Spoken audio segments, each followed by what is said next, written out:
Welcome to your daily tarot outlook reading from me, Shari. I hope you enjoy these readings.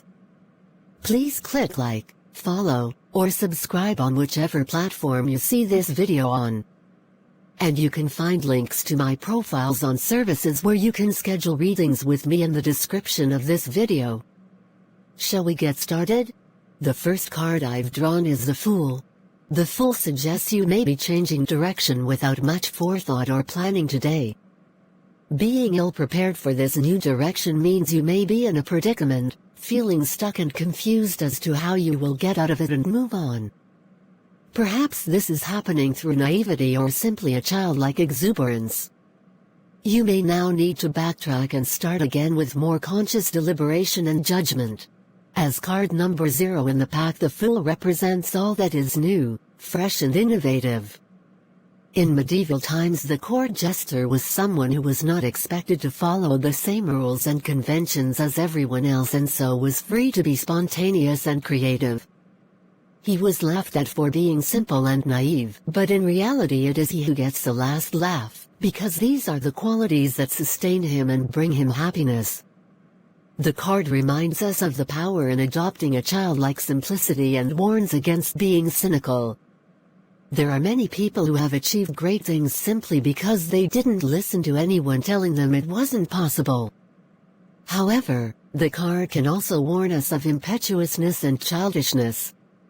Stepping out into the unknown may bring you adventures and exciting new possibilities, but it may also get you into trouble and result in you turning back with your tail between your legs. The next card I've drawn for today is the Seven of Cups. This card suggests you may need to introduce more balance into your life. Ask yourself if you sometimes feel as if you are swinging on a pendulum, some days focused, others reckless and disorganized. Try to keep each area, work, relationships, family commitments, etc., in perspective, not allowing for wild swings in any particular direction. You are in danger of losing a sense of what is and isn't important in your life if you indulge every feeling you have, so be careful not to always believe what your feelings are telling you. On the other hand, it is also important to lose control every once in a while, as long as no one is hurt in the process. Just remember what the Buddhists advise: everything in moderation, including moderation. The Seven of Cups represents a world of indulgence, where all our fantasies can come true and all our desires can be met. It is the world of the all-night party, of living today as if there were no consequences to face tomorrow, of extravagance and satisfaction of all our desires. The problem with escaping from life's seeming dreariness comes when the pendulum swings too far the other way.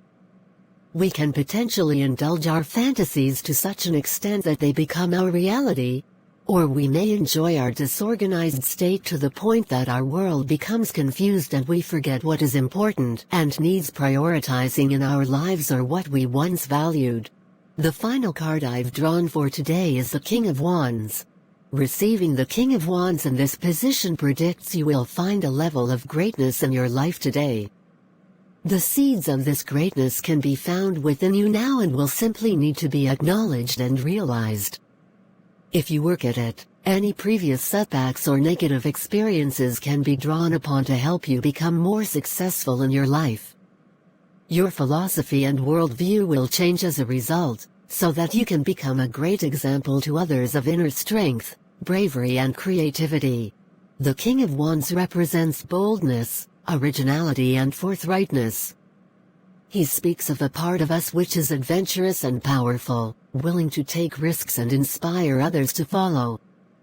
This is the sign of the great leader within us, the powerful king who can conquer anything he sets his mind to. Something to look out for with this sort of personality, however, is an accompanying feeling of omnipotence, which can often resemble more a child than a great warrior. We may think sometimes that we are all-powerful, able to achieve anything, but we would be wise, when feeling this way, to remember that none of us is omnipotent. We all experience knocks, and we all have our Achilles heel. Thank you for joining me for today's Outlook reading. I hope you will subscribe to my channel or follow my profile so you can be alerted when new readings are available. Remember, private, personal readings are available at any of the profiles listed in the description of this video.